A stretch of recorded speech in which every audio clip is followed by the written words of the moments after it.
అది 1966 జనవరి 24. Air India flight 101 Bombay నుండి 106 passengers and 11 crew members తో టేక్ ఆఫ్ అయ్యి లండన్ కి బయలుదేరింది. ఇంకొద్దిసేపట్లో ల్యాండ్ అవ్వాల్సిన ఫ్లైట్ ఫ్రాన్స్ లోని మౌంట్ బ్లాక్ పర్వతాలపై క్రాష్ అయింది. అందులో ఉన్న 11 క్రూ మెంబర్స్ తో పాటు 106 ప్యాసింజర్స్ మొత్తం 117 మెంబర్స్ అక్కడికక్కడే ప్రాణాలు కోల్పోయారు. ఈ 117 మెంబర్స్ లో డాక్టర్ హోమీ జహంగీర్ బాబా కూడా ఉన్నారు. ఈయన ఇండియన్ న్యూక్లియర్ సైంటిస్ట్. ఈయన లండన్ లో జరిగే ఇంటర్నేషనల్ అటామిక్ ఎనర్జీ ఏజెన్సీకి సంబంధించిన మీటింగ్ కోసం వెళ్తున్నారు. అక్కడికి వెళ్లేలోపే ఈ విమాన ప్రమాదంలో మరణించారు.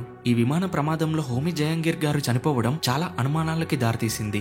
1965లో ఆల్ ఇండియా రేడియోకి ఇచ్చిన ఇంటర్వ్యూలో తాను ఇలా చెప్పారు. గవర్నమెంట్ నుండి తనకి గ్రీన్ సిగ్నల్ కనుక వస్తే ఇండియా ఇంకో 18 months లో న్యూక్లియర్ బాంబ్ ని తయారు చేయగలదని చెప్పారు. ఈ ఇంటర్వ్యూ అయిన 3 months కే ఈ యాక్సిడెంట్ జరిగింది. అసలు ఇది నిజంగా యాక్సిడెంటా లేక ఇండియా న్యూక్లియర్ బాంబ్ ని తయారు చేయడం నచ్చక శత్రు దేశాలు ఈ యాక్సిడెంట్ ని చేయించాయా? చాలా మంది పాకిస్తాన్ లేదా అమెరికాకి చెందిన సెంట్రల్ ఇంటెలిజెన్స్ ఏజెన్సీ ఈ ప్లేన్ క్రాష్ చేయించి యాక్సిడెంట్ లా సృష్టించింది అని అంటున్నారు. ఇవన్నీ ఇంట్రెస్టింగ్ విషయాలు ఈ వీడియోలో చూద్దాం. హోమీ జహంగీర్ బాబా గారు బాంబేలో తన స్కూలింగ్ ని కంప్లీట్ చేసి హైయర్ స్టడీస్ కోసం ఇంగ్లాండ్ వెళ్లారు. తాను కేంబ్రిడ్జ్ లో చదువుతున్నప్పుడు quantum mechanics, cosmic rays, electron positron subjects పై చాలా పరిశోధనలు చేశారు. తన యొక్క ఎలక్ట్రాన్ పాజిట్రాన్ స్కాటరింగ్ థియరీకి చాలా గుర్తింపు వచ్చింది. దీనిని ప్రజెంట్ బాబా స్కాటరింగ్ అని అంటారు. అయితే 1939లో సెకండ్ వరల్డ్ వార్ స్టార్ట్ అయినప్పుడు కొంచెం బ్రేక్ తీసుకొని ఇండియాకి వచ్చారు. ఆ టైంలో ఇంగ్లాండ్ లో సిచ్యువేషన్స్ సరిగ్గా లేకపోవడంతో ఇక ఇండియాలోనే ఉండి తన వర్క్ ని కంటిన్యూ చేసుకోవాల్సి వచ్చింది. ఇండియా వచ్చాక బెంగళూరులోని ఇండియన్ ఇన్స్టిట్యూట్ ఆఫ్ సైన్స్ లో చేరారు. అక్కడ వర్క్ చేస్తున్నప్పుడు హోమీ బాబా గారికి ఇండియాలో ఫిజిక్స్ రీసెర్చ్ చేయడానికి తగిన ఫెసిలిటీస్ లేవు అని, ఫిజిక్స్ రీసెర్చ్ వల్ల కలిగే లాభాల గురించి సర్ దోరాబ్జీ టాటా గారికి లెటర్ రాశారు. దోరాబ్జీ టాటా గారి నుండి గ్రీన్ సిగ్నల్ రావడంతో Tata institute of fundamental research ని 1944 జూన్ లో స్థాపించారు. ఇక అప్పటి నుండే ఇండియా న్యూక్లియర్ ప్రోగ్రామ్ ని స్టార్ట్ చేయాలని చాలా మందితో పాటు బాబా గారు కూడా జవహర్ లాల్ నెహ్రూ గారికి చెప్పారు. ఇండియాకి 1947లో ఇండిపెండెన్స్ వచ్చింది. 1948లో జవహర్ లాల్ నెహ్రూ గారు అటామిక్ ఎనర్జీ కమిషన్ ని ఫామ్ చేసి దాని బాధ్యతలు హోమీజీ బాబాకి అప్పగించారు. అది 1962. చైనా అరుణాచల్ ప్రదేశ్ లోని కొన్ని ప్లేసెస్ ని ఆక్యుపై చేసుకోవడానికి ట్రై చేసింది. దీనికి రీజన్ మన దగ్గర సరైన అణ్వాయుధాలు లేకపోవడం. ఒకవేళ మన దగ్గర అటామిక్ ఆర్ న్యూక్లియర్ బాంబ్స్ ఉంటే ఇలా ఇండియన్ ప్లేసెస్ ని ఆక్యుపై చేయడానికి భయపడేవారు. సో మనం డిఫెండ్ చేసుకోవడానికి న్యూక్లియర్ వెపన్స్ ఉండాలని అప్పటి ఇండియన్ సెకండ్ ప్రైమ్ మినిస్టర్ అయిన లాల్ బహదూర్ శాస్త్రి గారిని స్వయంగా హోమీజీ బాబా గారే ఒప్పించారు. తర్వాత 1965లో ఆల్ ఇండియా రేడియోలో ఇండియా అణ్వాయుధాలు తయారు చేయబోతుంది అని అనౌన్స్ చేశారు. దాని తర్వాత ఇంటర్నేషనల్ అటామిక్ ఎనర్జీ ఏజెన్సీకి చెందిన సైంటిఫిక్ అడ్వైజరీ కమిటీ సమావేశానికి 1966 జనవరి 24న బాంబే నుండి ఎయిర్ ఇండియా ఫ్లైట్ 101లో బయలుదేరారు. తర్వాత ఆ ఫ్లైట్ క్రాష్ అయిన విషయం మనకి తెలిసిందే.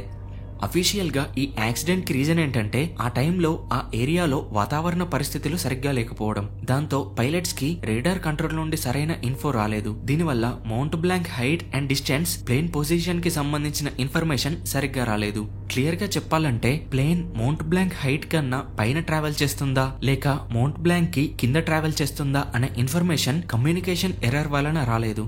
సో పైలట్స్ తాము ఆల్రెడీ మౌంట్ బ్లాంక్ ని క్రాస్ చేశామేమో అని అజ్యూమ్ చేసుకుని ప్లేన్ పొజిషన్ ని కొంచెం కిందికి దించారు. బట్ ఆ ప్లేన్ ఇంకా మౌంట్ బ్లాంక్ మధ్యలోనే ఉంది. అలా హైట్ తక్కువగా వెళ్లడం వల్లనే ఈ యాక్సిడెంట్ జరిగిందని అఫీషియల్ రిపోర్ట్స్ చెప్తున్నాయి.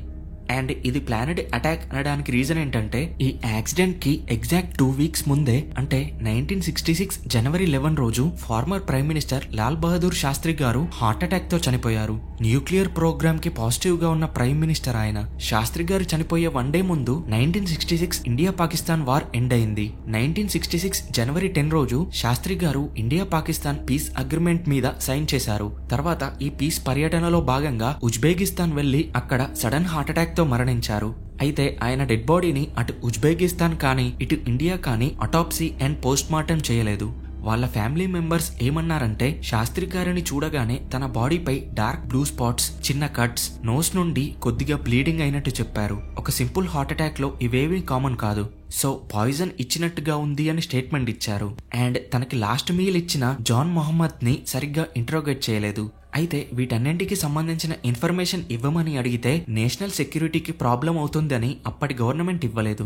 శాస్త్రి గారు చనిపోయిన 2 వీక్స్ తర్వాత జహంగీర్ బాబా గారు వెళ్తున్న ప్లేన్ క్రాష్ అయింది. అయితే ఫ్లైట్ క్రాష్ అయిన తర్వాత ఆ క్రాష్ అయిన ప్రాంతం నుండి ఆ ఫ్లైట్ కి సంబంధించిన బ్లాక్ బాక్స్ ని రికవర్ చేయలేదు. ఈ బ్లాక్ బాక్స్ లో క్రాష్ కి ముందు జరిగిన pilot discussions and other data తెలుస్తుంది. అండ్ ఎయిర్ ఇండియా కంపెనీ ఆ క్రాష్ కి సంబంధించిన డాక్యుమెంట్స్ ని సరిగ్గా ప్రొవైడ్ చేయలేదు. ఒకవేళ హోమీ బాబా డెత్ ప్లానెట్ అటాక్ అయితే ఎవరు చేసి ఉండొచ్చు? మనకు శత్రు దేశాలు చైనా అండ్ పాకిస్తాన్. చైనా ఇలా చెయ్యాలంటే కంపల్సరీ యూరోప్ కంట్రీస్ హెల్ప్ తీసుకొని చెయ్యాలి. కానీ ఆ కాలంలో చైనాకి యూరోప్ తో ఎటువంటి రిలేషన్స్ లేవు. పైగా చైనా ఆ కాలంలో పవర్ఫుల్ కంట్రీ లాగా కూడా లేదు. ఇక పాకిస్తాన్ విషయానికొస్తే అదే టైంలో ఇండియా పాకిస్తాన్ వార్ ఎండ్ అయింది. ఒకవేళ ఫ్యూచర్ లో ఇండియాతో మళ్ళీ వార్ సిచ్యువేషన్స్ వస్తే అప్పుడు ఇండియా దగ్గర న్యూక్లియర్ వెపన్స్ ఉంటే అది పాకిస్తాన్ కి చాలా డేంజర్. కాబట్టి ఈ యాంగిల్లో పాకిస్తాన్ పాత్ర ఉండొచ్చు అని కొంతమంది అనుకుంటున్నారు.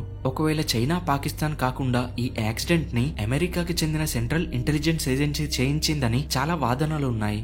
ఎందుకంటే ఇండియన్ న్యూక్లియర్ ప్రోగ్రామ్ లో మెయిన్ రోల్ హోమీ బాబా గారు. ఆ టైంలో ఇండియా ఆల్రెడీ న్యూక్లియర్ బాంబ్ ని తయారు చేస్తుందని అందరికీ తెలుసు. ఒకవేళ ఇండియా న్యూక్లియర్ కంట్రీ అయితే అటు సోవియట్ యూనియన్ ఇటు ఇండియా మిత్ర దేశాలు కాబట్టి అది అమెరికాకి చాలా ప్రాబ్లం అవుతుంది. ఎందుకంటే ఆ టైంలో అమెరికా అండ్ సోవియట్ యూనియన్ కి కోల్డ్ వార్ జరుగుతుంది. రీసెంట్ గా ఇరాన్ న్యూక్లియర్ ప్రోగ్రామింగ్ చేస్తుంటే ఇజ్రాయెల్ అండ్ అమెరికా ఇన్వాల్వ్ అయ్యి ఒక మినీ వార్ అయ్యే సిచ్యువేషన్స్ చూసే ఉంటాం. దానిని చూసి అర్థం చేసుకోవచ్చు ఏదైనా దేశం కొత్తగా న్యూక్లియర్ వెపన్స్ ని డెవలప్ చేస్తుంటే ఎలాంటి పరిస్థితులు ఎదురవుతాయి అని. అండ్ పాయింట్ కు వస్తే జియార్జీ డౌగ్లాస్ అనే రైటర్ కన్వర్సేషన్స్ విత్ క్రౌ అనే బుక్ ని 2013 లో రిలీజ్ చేశాడు. ఈ బుక్ లో సిఐఏ ఆఫీసర్ అయిన రాబర్ట్ క్రౌలే యొక్క టెలిఫోనిక్ కన్వర్సేషన్ పైన ఈ బుక్ ని రాశాను అని చెప్పాడు. ఈ బుక్ లో ఏముంది అంటే ఇండియా ఒక న్యూక్లియర్ కంట్రీగా మారడం ఆపడానికి అమెరికా సిఐఏ సహాయంతో ప్లేన్ ని బాంబ్ తో క్రాష్ చేయించి దానిని యాక్సిడెంట్ లా సృష్టించింది అని. కానీ దీనికి సంబంధించిన ఎటువంటి ఎవిడెన్స్ అయితే లేదు. మేబీ తాను పాపులర్ అవ్వడం కోసం కూడా ఇలా రాసి ఉండొచ్చు. అయినా ఒక్కరిని చంపడం కోసం 116 మెంబర్స్ ప్రాణాలు తీయడం ఏంటి? ఒక్కరుగా ఉన్నప్పుడు కూడా అటాక్ చేసి ఉండొచ్చు కదా అని ఇంకొంతమంది అంటున్నారు. అయితే 1974 మే 18 రోజు రాజస్థాన్ లోని పోఖ్రాన్ లో స్మైలింగ్ బుద్ధ ఆపరేషన్ లో భాగంగా ఇండియా ఫస్ట్ న్యూక్లియర్ టెస్ట్ ని నిర్వహించింది. చాలా కంట్రీస్ ఇప్పటికీ టెన్స్ ఆఫ్ ఇయర్స్ వర్క్ చేసిన న్యూక్లియర్ ప్రోగ్రామేని అచీవ్ చేయలేకపోతున్నాయి. కానీ ఆ కాలంలో ఇండియాకి ఏ కంట్రీ హెల్ప్ లేకుండా 1974 లో న్యూక్లియర్ ప్రోగ్రామేని సక్సెస్ఫుల్ గా అచీవ్ చేసింది. ఇది హోమీజీ బాబా యొక్క death mystery. Thanks for watching.